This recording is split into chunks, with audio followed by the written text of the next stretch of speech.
Okay, so here we are. We're on Chav Zion Amud Bet. Welcome. Nice to see everyone who's able to join us. And I know that a few people expressed it's a little too early for them. We can't seem to get a perfect time when we get together at 8:45, 9 p.m. And people say, well, that's too late. It's getting late for me. Time works for me.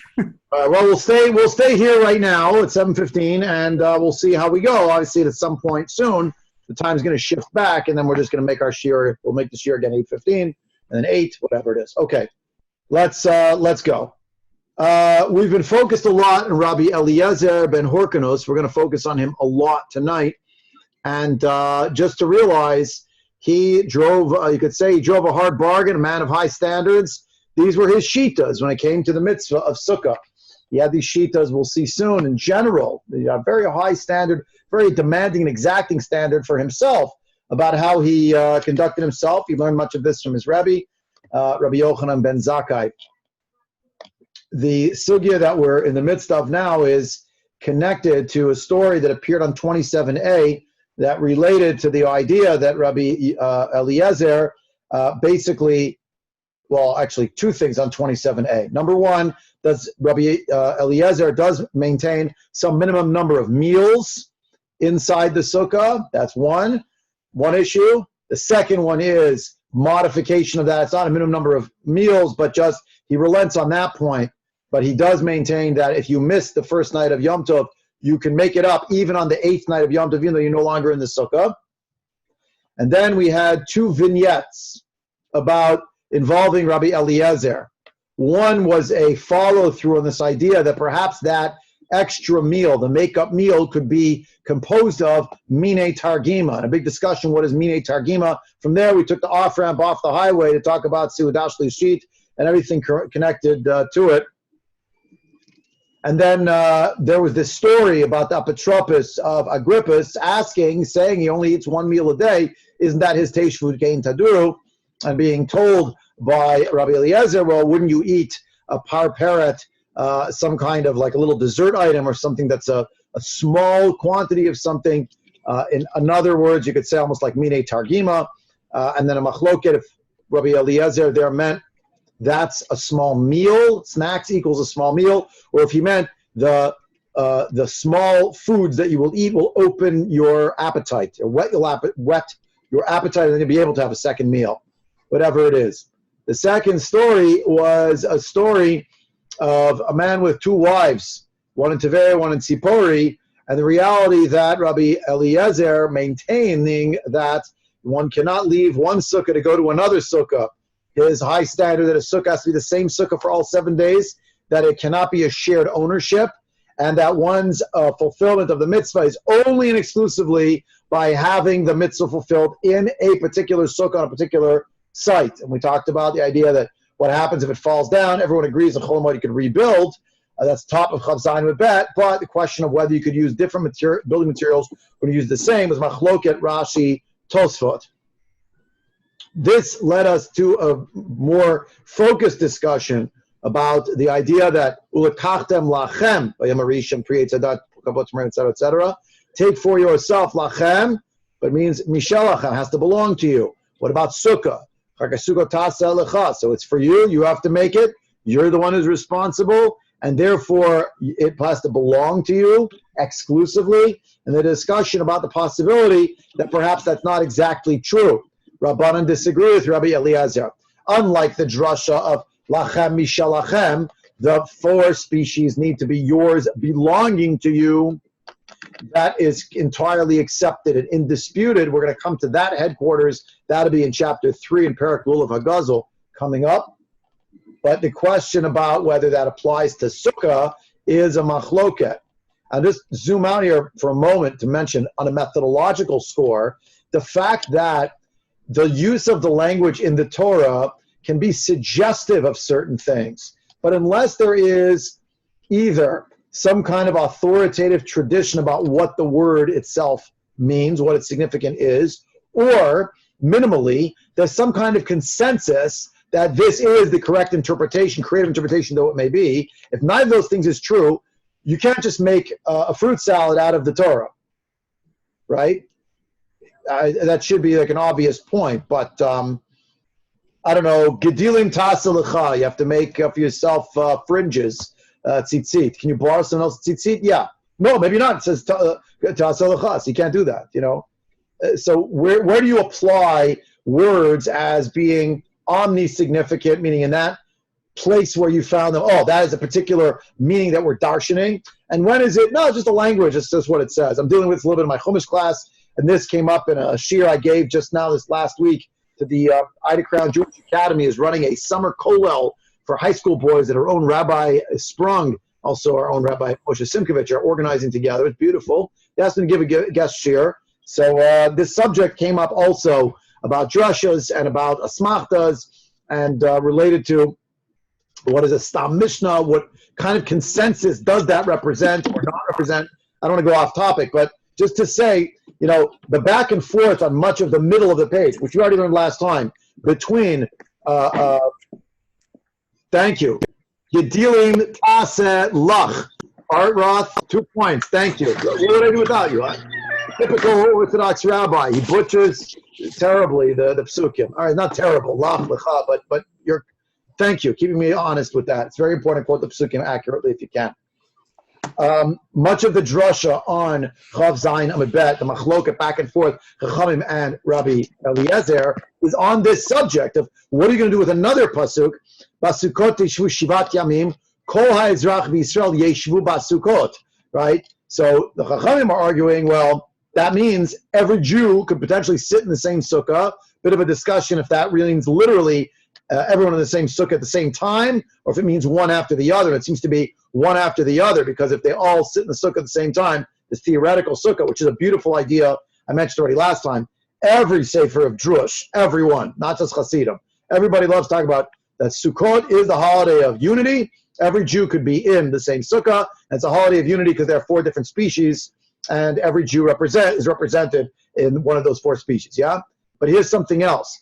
The idea of Chachamim is to show Rabbi Eliezer, Davka, it's not the question they're all sitting at the same time, but that each person could borrow the sukkah one after the other. B'zeh achar zeh, it will be a sukkah she'ula. Because if every Jew in the world, theoretically, had a share in the sukkah, so then no one would have even a shana pruta worth. I mentioned before, one of the Rishon, I think it was Rabbeinu Peretz, Rabbeinu Peretz said, what if you put the crown jewels inside that sukkah? Then it certainly would be worth much more. Left it as a tzarech iyam. Doesn't exactly have an answer. But the point is, Chachamim are trying to argue against Rabbi Eliezer that it's incorrect to read the words Chag HaSukkot Ta'aseh Lecha, Shivat Yamim, etc., as a reference to the possession of one sukkah on its own. However, bookmark for next parak, there is a concept of a sukkah gezula, a stolen sukkah, and different definitions of what constitutes a stolen sukkah for which one cannot fulfill the mitzvah of sukkah, and circumstances where a sukkah gezula, a person might still be able, for stealing the sukkah, they may be able to still fulfill the mitzvah, which will not be true for the daled meaning, for the lul of etrog, hadas, and aravot. The Gemara that we ended with last time was the last little piece was the notion of kol ha'ezrach, all citizens, according to Rabbi Eliezer, was spoken by the Torah in order to amplify what happens to someone who converts to Judaism in Chol HaMoed, because they're not getting 7 full days of the mitzvah of Sukkah, so you might think they can't fulfill the mitzvah properly. They didn't have a mitzvah on day 1. Now it's day 3. Now they became a Jew, so no point sitting in the Sukkah because you didn't get your full 7 days. No, kol ha'ezrach b'Yisrael. Now that's a convert. Okay, they can. And 2, a child who reaches the age of maturation. Why are these 2 things mentioned? Why couldn't it have just said a ger or a minor? So we have this chiluk that comes up in other realms in halacha. One of them is, let's say, Sfirat HaOmer, in terms of the question of whether or not a child has some form of obligation, and if so, what's that obligation? I'm not going down the whole road now. I'm just giving you sort of topic headers. We'll come back to it again in the 3rd parak toward the end. We'll talk about some issues in chinuch. The question is, let's say a child is obligated in mitzvot. They're not obligated in biblical mitzvahs. If you're obligated in biblical mitzvahs, then you're also going to be punished for at least bidei shamayim. So what happens instead? we say a child has one mitzvah, potentially, the mitzvah of chinuch. So when the child, let's say, davens, holds a lulav, counts sphira, sits in the sukkah, that's all fulfillment of one mitzvah that a child has, the mitzvah of chinuch, of which really devolves upon father, maybe mother as well. We saw that sugya earlier with Hilani Hamalka. And maybe the child owns some chelik of it. But the mitzvahs that are being accomplished are not the discrete mitzvahs. They're just, all of them, education. Alternatively, no. The child is fulfilling whatever the mitzvah is fulfilling it on a rabbinic level, just not on a biblical level. Yeah. So if that's true, then perhaps you could say, qua Rabbi Eliezer, when this child is going through the motions, going into the sukkah day 1 and 2 of Sukkot, they're fulfilling the mitzvah d'Rabbanan. Now became a mitzvah d'Oraita. So the chiddush is, when you go from d'Rabbanan to d'Oraita, you're able to continue sitting in the sukkah, and that's just fine.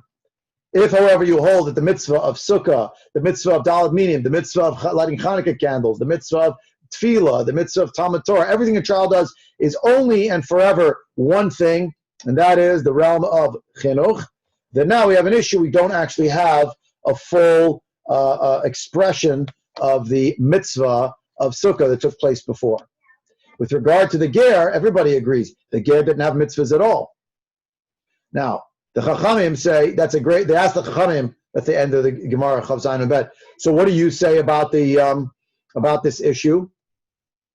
Namely, about Kol Ezrach, what do those words mean? And the answer is, who cares? Doesn't mean anything. It just means all Jews, anytime.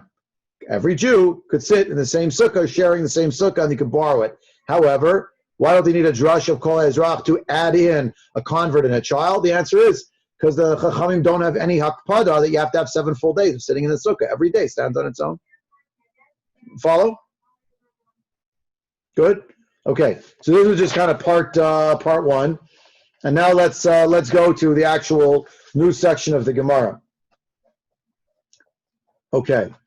Sorry, actually I made a mistake. I want to revise something I just said, so I just found it out. It's going to be on Chav Chet Amud Bet that we're going to get to the Katan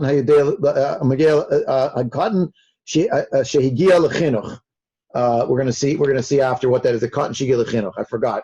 It's actually second parak at the end, not third. I'm already racing ahead of myself. Let's go to 27b. Anyone have comments or questions about anything I've said now, which was mostly review, or can we get started? Gemara? Gemara, by common consent. Okay, Gemara. So we're in the we're going to tell some stories. Tonight's going to be some stories. I would say tonight is a rather light evening, but sometimes that's how it goes. Tana Rabbana, Maisib Rabbi Eloi. I am 12 lines up on the narrow lines. 12 lines up, narrow lines. First word on the line is Kra, and then Tana Rabbanan. Tana Rabbanan, Masib Rabbi Eloi. Shalach lahakbil pnei Rabbi Eliezer Rabo Belud Beregel. So it was a holiday. Rabbi Eloi went to go visit his Rebbe. His Rebbe was Rabbi Eliezer. When we say Rabbi Eliezer Stam, it means Rabbi Eliezer ben Horkanus. We're going to see an example here where we're learning about the character of different people. But really, the reason why these stories are here primarily is to tease out halachic material and information. And indeed, it's a halachic story. Amar lo, he said to him, Eli, eincha mishofte haregel. You're not from those who hang out at home, who cease travel on the holiday. Shahai Rabbi Eliezer Omer, mishabech nit atzlanin, she'ein yotzin mibatein beregel. I praise the people who are lazy, who stay home throughout the holiday, because they are in their house. Dichtiv, as it says, V'samachta ata uveitecha. You and your household shall rejoice. Rashi here tells us, Baregel, he went on the holiday, clearly not on Yom Tov itself. How was he going to do intercity travel? But rather, it was with regard to Yom Tov Rishon, the first day of Yom Tov. And he went on Erev Yom Tov to be with his Rebbe. Ein chami shofte regel, Rashi writes, Holav lo amarta beveitecha, eitz al ishtecha. The whole point of your household equals your spouse, your wife. Just like we have in Masechet Yuma, right? V'chiper ba'ado uve'ad beito Beito zu ishto. It's a common expression and a propriety in terms of respecting propriety. That's what we have here. And he praises those people. Even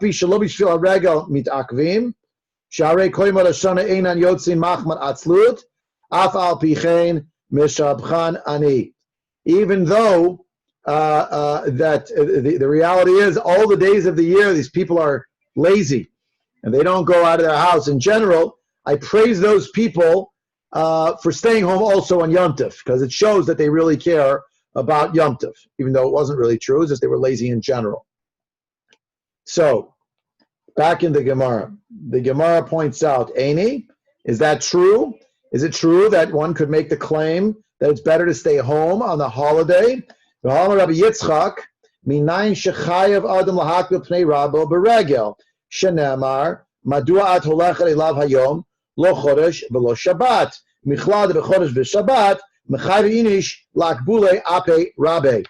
So Rabbi Yitzchak has a limud that teaches us that a person is obligated to go see their Rebbe on holidays, on Yom Tov specifically. And the proof text, so if there's such a mitzvah, one is supposed to, or an obligation, one needs to do this, then how could Rabbi Eliezer be praising people for not going anywhere? All Rabbi Loi was doing was going to see his Rebbe on Yom Tov. What's so wrong with that? That he was praising the people who stay home. So Rabbi Yitzchak, we have this statement for Rabbi Yitzchak, you're obligated. What's the proof text? The proof text is, in Sefer Malachim, there's the story of the Isha Shunamit. She has a son. The son is given her thanks to a bracha that she receives from Elisha Hanavi. The child dies or has some kind of head trauma of some sort, it just collapses, and she goes to fetch and to consult with, or rather to upbraid Elisha. And her husband says, why are you going to him today? It's not Shabbat Chodesh and not Shabbat. It's not Rosh Chodesh and not Shabbat. The implication here seems to be that the notion of going was on Shabbat, was on Rosh Chodesh, and a Yom Tov is even more than a Rosh Chodesh. So for sure, if you have to go on Rosh Chodesh, you should go on a Yom Tov as well. Okay, that seems to be the drasha. So a person's obligated on those times to go see their rabbi. So lo kasha, this is not a question. Hada aziv atabi yomei, hada aziv v'lo atabi yomei. The case of Rabbi Yitzchak is where you're going to go and come the same day. The case of where Rabbi Eliezer was telling his student, it's so nice that you came, but I actually praise the people who don't show up. That was talking about a case where there was really multiple day travel, and therefore he's going to be away from his family overnight. If you look at Rashi again, Maduar olechet ba'ala shel shunamim ma'ala shamala elcha ve'arutza ad isha elokim ve'ashuva. I'll go find him and I'll come back. Hada aziv va'ati b'yomei is the same day. U'mesamech simchat hachag im ishto, to have the joy of the Yom Tov with one's spouse. Chayav lahakbil pnei rabo kigon either shebetoch hatchum or ayadei erev. Either it's within the tchum and you could walk it on Yom Tov, right? Because tchum does apply on Yom Tov just like on Shabbos, or it's within the same. You have an erev tchumi that you made up before Yom Tov, so you could walk past that distance. So a few things. First of all, there's a real question about this halacha about going to be makabel pnei rav on Yom Tov. It's not codified in the Shulchan Aruch. It is in the Rambam. It's not codified in the Shulchan Aruch. The question is, why not? So there's a sefer I saw quoted called the Mitzvah Aryeh that says that today, since we don't have an Aliyah L'Regel, then certainly we don't have a mitzvah Makabel Pnei Rav. We only have a mitzvah Makabel Pnei Rabo when there's a time that you're going up for Aliyah L'Regel. Since we don't have the one, we don't have the other either. I believe it's the Aruch Laner who disagrees, but thinks that really it still exists in some regard today. I also have a recollection that the Noda B'Yehuda said something on this. The Noda B'Yehuda had a line where he felt that really there was something going on here that made it different in our time. I'm trying to remember now how it goes.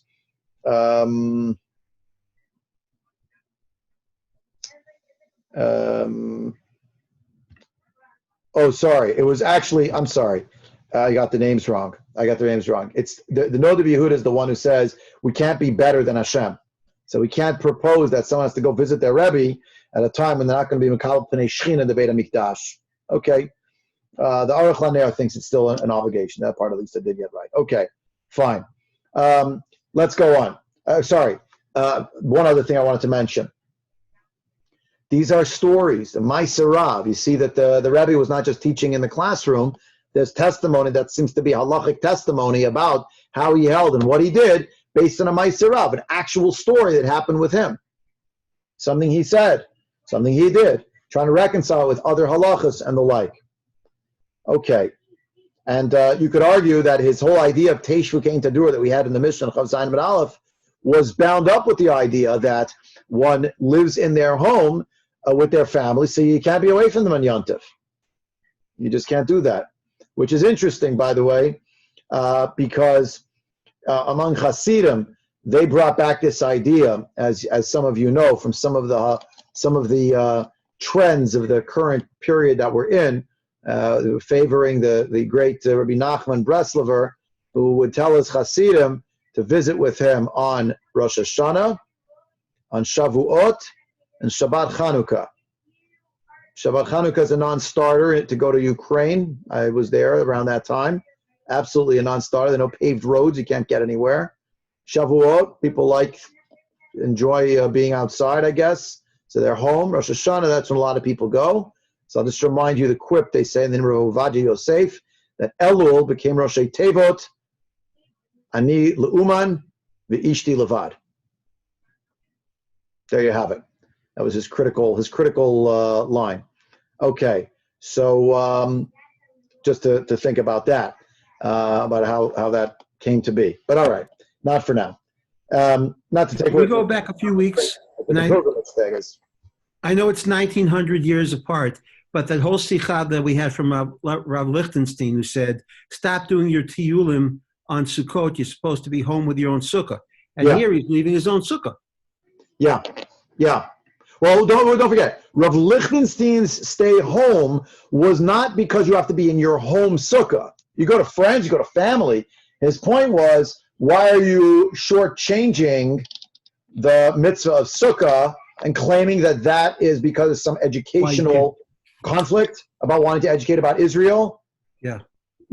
So, okay. Now, next story. Two lines up in the narrow lines. Another story.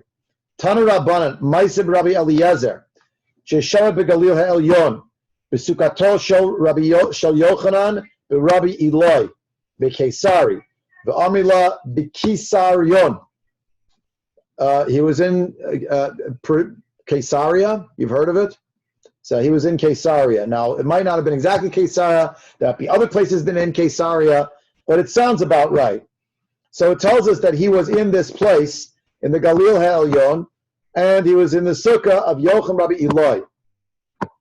Okay, now, Yochanan Rabbi Eloi is Rabbi Eloi's son, obviously. So he went to go visit with him. V'yigia Chama l'sukkah. The son started coming into the sukkah. Amar lo, said Rabbi Yochanan Rabbi Eloi to Rabbi Eliezer, Maush Efros alei asadin. Maybe I should spread something on top of it, put a sheet on top, something like that. If you look at Rashi tells you that later on, first of all, further along, there's going to be a question. We just finished hearing about how Rabbi Eliezer says you should stay home. What's he doing visiting someone else in their sukkah? Number one. Number two, Ma'u she'efros alei asadin l'tzel shelo tishu zavcha hashemesh mi'aser mishum mosiv alol arai b'shabbat olo. Is it forbidden because of adding to a temporary structure on Shabbos or not? Everybody agrees you're not allowed to build things on Shabbos. Everybody agrees because that's one of the Lamantet Malachot. An Oel Kavua is a fixed tent. You may not build it on Shabbos. What about a temporary tent? So a temporary tent is Asr D'Rabbanan. Atu, you're going to come to build a permanent tent. This is not building the temporary tent even. This is spraying something on top of it. But listen to the great answer that he got from Rabbi Eliezer when he asked him this question. Amar lo, Rabbi Eliezer said, you know, there was not a single a tribe within the Jewish nation that didn't have its own shofet. What was the answer? He didn't answer the question. Slipped on by. Now he giyah chamal chatzia sukkah. Now the sun came to halfway through the sukkah, it's crawling across the floor. Amar lo, he said to Rabbi Eliezer again, Moshe efos aleh sadin, and he answered him again. Amar lo, he said, you know, every single Shevet had a Navi. But Shevet Yehuda, Binyamin, and Malachim. Shevet, Yehuda, and Binyamin, they actually had kings who were appointed from them. Didn't answer the question again. It's twice. Look at Rashi. So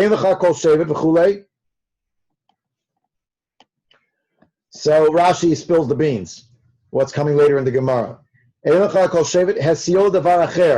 Rabbi Eliezer actually just changed the subject. He did not want to answer the question he was being asked. Why? Kedamrin in the comment, it says further along, he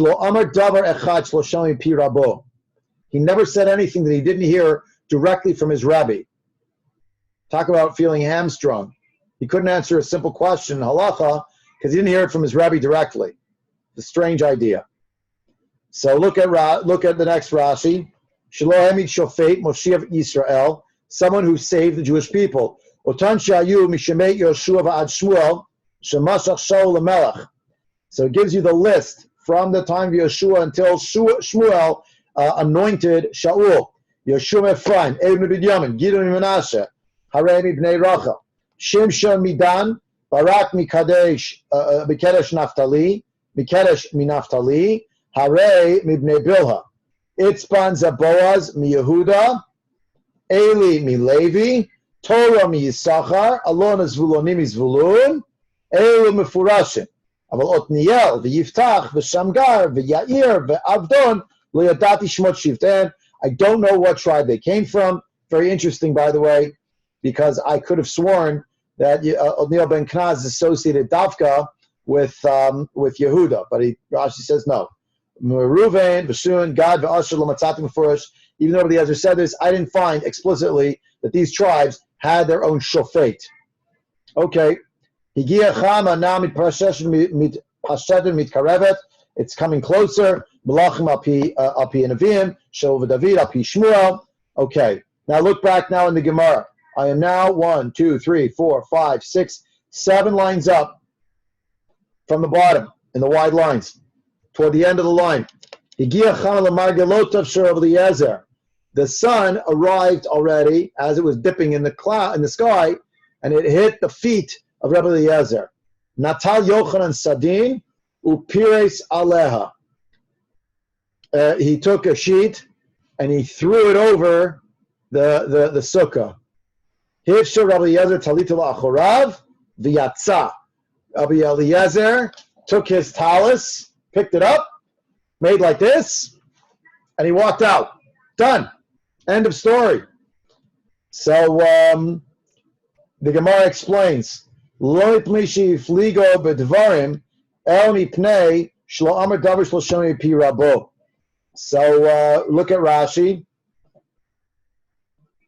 V'yatza shlo tzalahati or davar lo itmishi fligo bedvarim mashi siol davar acher lo fligo hemanu v'litchot shlo lamda Torah nitkavein el shlo amar davar. It's not that he wanted to push him off, that he didn't want to teach him at all. It's that he realized he could not, by his own personal policy, he couldn't give the answer. The best he could do was get up and walk out. So he left. Personal policy.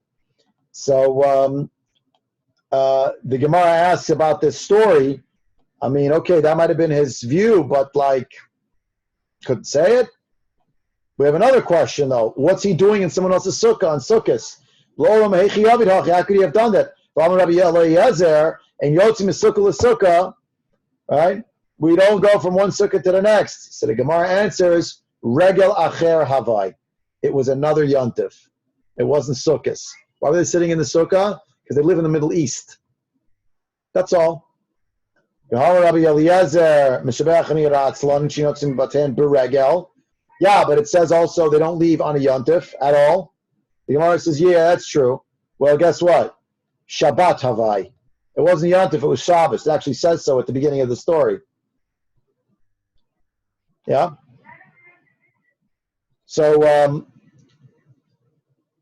look at Rashi, the first of the wide lines. And Yotzim v'Sukkah l'Sukkah, v'heyach Shabbat shebetoch haregel Sukkato shahaita belud, shahayadar belud, k'detanya acha Rabbi Eliezer belud.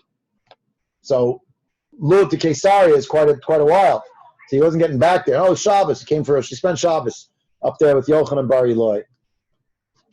So maybe it was another holiday. You go on Atzeret, you go Shum Sukkim, Shumavir. What's Atzeret? Not Shmini Atzeret, Shavuot.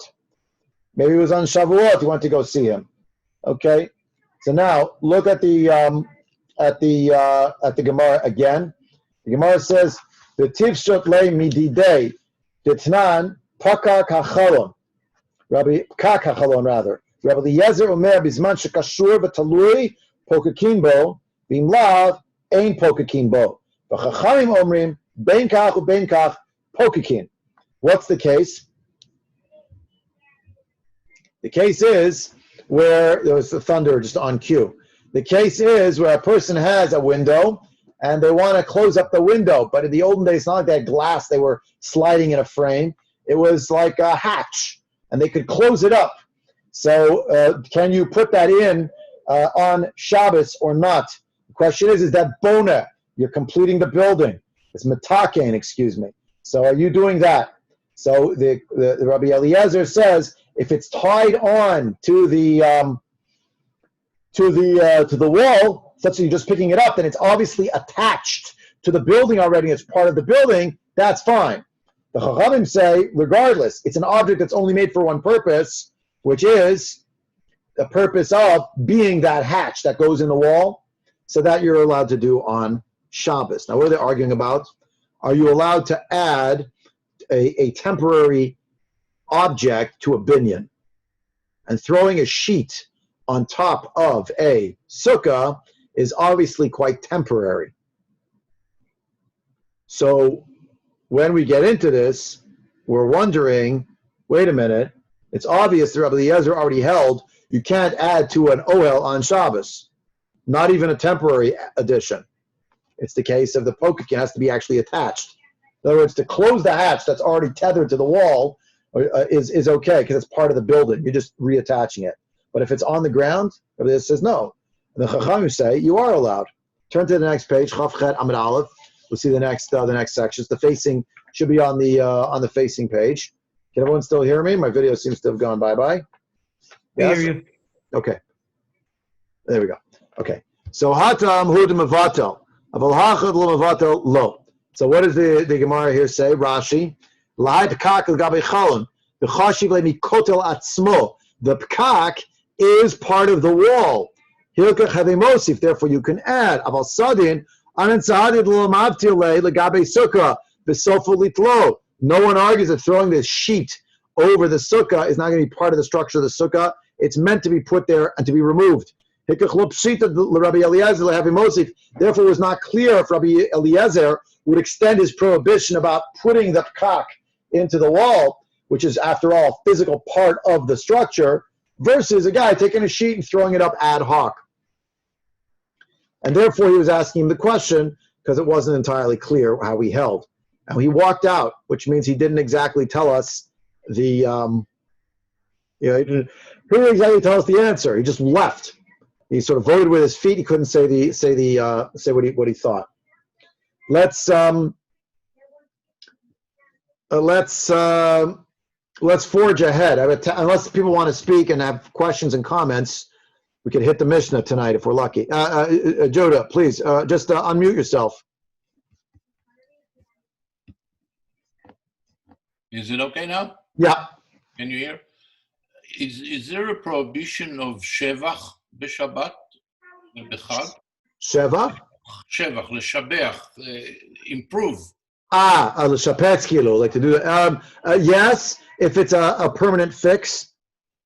You can't repair stuff on Shabbos. You can't fix objects. You can't fit one thing into another, if it's a mechanism that's being constructed. So the sardine is not fallen into this category. Well, that's the machloket. Is it or isn't it? The throwing of the sardine. Now, again, it wasn't really Sukkot, because if it was Sukkot, we have other problems, which is the problem of the question of if you throw a sheet on top of a sukkah, is it still a kosher sukkah or not? But it turns out it wasn't sukkahs. Because otherwise we can't reconcile. How could Rabbi Yezer be in a store where he's traveling from Lud if we just found out previously that he's the one who praises the people who stay home? Yeah. So There you have it. Okay. All right. Onward and upward. Next section. And I think this is a great section for Chodesh Tammuz. A beautiful section for Chodesh Tammuz, as you'll see momentarily. Hagemara Mevi'ah. Next, we're going to have the section that we're opening that is going to be basically biography. You've stepped into biography. And I'd like to note before we get underway, now having read a number of stories about Rabbi Eliezer, that it's not as if there's a book called, there's the Halacha book, and there's the Agada book. The two are enmeshed. There's a continuity between the two and a continuum between the two, and they're specifically interwoven one with the other. I don't think it's happenstance. I think they could have very easily written two books in two different columns. Later authors certainly did do that. The Rif just took out all the Agadata and made it just Halacha. The Ein Yaakov, many centuries later, would make a book of Agadata without the Halacha. And then many people, of course, in between on both counts. But we're learning some crucial lessons here, as you'll see momentarily. And again, Rabbi Eliezer with this high standard. Second line, Tanu Rabbana Maseh Rabbi Eliezer Sheshavat Bagalil Elyon V'Sha'aluhu Shloshim Halachot Be'ilchot Sukkah 12 Amar Lahem Shamati 18 Asar, some say 18 really. Amar Lahem Lo Shamati. Rabbi Yosef Rabbi Yehuda Omer Chiluf Advarim 18 Amar Lahem Shamati 12 Amar Lahem Lo Shamati. They came to ask him some shilas, and he basically told them, here's what I heard, here's what I didn't hear. And we should know that the issue at stake here is not that Rabbi Eliezer never said anything in his whole life that was a chiddush. We know that's definitely not the case, because there were many circumstances where he's in a machloket with Rabbi Yehoshua. It's his bar plukta. Everybody knows the name of Rabbi Eliezer, just don't know it's him. Rabbi Eliezer is the protagonist, the tragic figure in the story of Tanuro Shalachnai. Remember Lo Bashamayim He? Yep. Remember? Lo Bashamayim He? Rabbi Eliezer is the one who's saying, the halacha follows me. And they're all saying to him, no, you're not the majority. And he's saying, well, I'm going to make this happen. I'm going to make that happen, right? The point is, in the lifetime of his own Rebbe, he would not give any kind of chiddush. He would just be a conduit for the word of his Rebbe. And what is a Talmud meant to be? First and foremost, if not a faithful representative of the Torah they got from their Rebbe. He had a particularly high standard. Not everyone has such an exacting standard, and most people would say, this is what I heard, and this is what I'm saying on my own. This is based on my understanding of the derech of my Rebbe. He said, one of my Rebbe's, I'm not going to say anything, just I'm going to be a book of quotations, right? But don't ask me to analyze and to come up with my own ideas. It's not for me. Obviously, later in his life, he did do that. Presumably, B'delais Breira. Now, why was he of such a high standard? You could say, well, it's a temperamental thing, but I think there's another reason that we'll see momentarily as soon as we learn about the Rebbe. So he said, they asked on these halachas. He said, all right, well, about Hilchot Sukkah, 12 he knew, 18 he didn't hear. He didn't say. The opposite, maybe it was 18 and 12, whatever it is. Amru lo. They said to him, Kol dvarecha einan elo mipi hashmua? Every single thing that you tell us is only what you've heard? Amar lahem, he's kaktuni lomar davar shelo shamati mipi rabbi. You have, you're forcing me to say something that is against, that I didn't hear from my Rebbe. But I'll tell you, basically, Rashi says, the third line of Rashi, Agid lachem et midotai v'zu achat mehen. I'll tell you that these are my personal principles. So you're getting this is like the personal aphorisms and rules and policies of an individual, how he lived his life. Yeah, and you're not going to force me to tell you something that's against my personal policy. Here's what they are. So now, just listen to what these words are. Miyamai lo kidmani adam b'Beit HaMidrash. No one in my entire life ever got to the Beit HaMidrash before me. I was always the first guy in the door. V'lo yashanti b'Beit HaMidrash. Lo shina kevav lo shina rai. I never fell asleep in the base medrash. Not for a more fixed sleep, and I didn't even doze. I was constantly awake and aware of my surroundings at all times, and I never veered from that. Third, I never left anyone still around in the Beit HaMidrash when I left, meaning I'm the first guy in, I'm the last guy out. How often? Every day. Every day, right? It's pretty unbelievable, right? Every day. He's the man. I never spoke words that were just frivolous words, pedestrian, mundane words.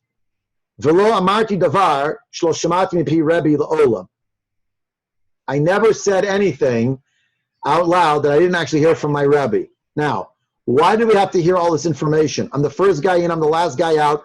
I never sleep in the base medrash, and I'm always totally faithful to my Rebbe. The answer is right here on the screen in front of you. We just learned it a few weeks ago, right? Rabbi Yochanan ben Zakkai, the Rebbe of Rabbi Eliezer, received the entire tradition, as it were. He was the next standard bearer. He held the flag and the mantle of Torah, the scepter of Torah that he got from Hillel and Shammai. And what did he used to say? Don't pat yourself on the back if you learned a lot of Torah. Why? That's why you were created. Who's the first of the 5 Talmidim Rabbi Yochanan ben Zakkai? Rabbi Eliezer ben Horkanus. Second one is Rabbi Yeshua ben Chananya. The two of them would constantly be squaring off with each other. Yeah? Now, after the list, what do we read? Rabbi Yochanan ben Zakkai had praise for each of his students. Rabbi Eliezer ben Horkanus, bur si she'eino me'abed tipa. He's a totally waterproof cistern. He never skips anything. He doesn't miss anything that I've ever told him. The function of a Rabbi Eliezer ben Horkanus is to carry the mantle of memory. And therefore, if you want to know the exact quote, who had the best notes in the shiur, never came late, never left early, never fell asleep, never bottled in the base medrash. There was only one guy like that, Rabbi Eliezer ben Horkanus. And the high standard of Rabbi Eliezer ben Horkanus, he didn't make it up on his own. He got it from his Rebbe, Rabbi Yochanan ben Zakkai. Look at the second line of the Gemara. Second line of the wide lines, toward the end. Amru alav Rabbi Yochanan ben Zakkai. Miyamav lo sachsi chad chulin. Where did Rabbi Eliezer get it from? He got it from his Rebbe. He always wore his tefillin. He didn't go 4 hours without learning. All the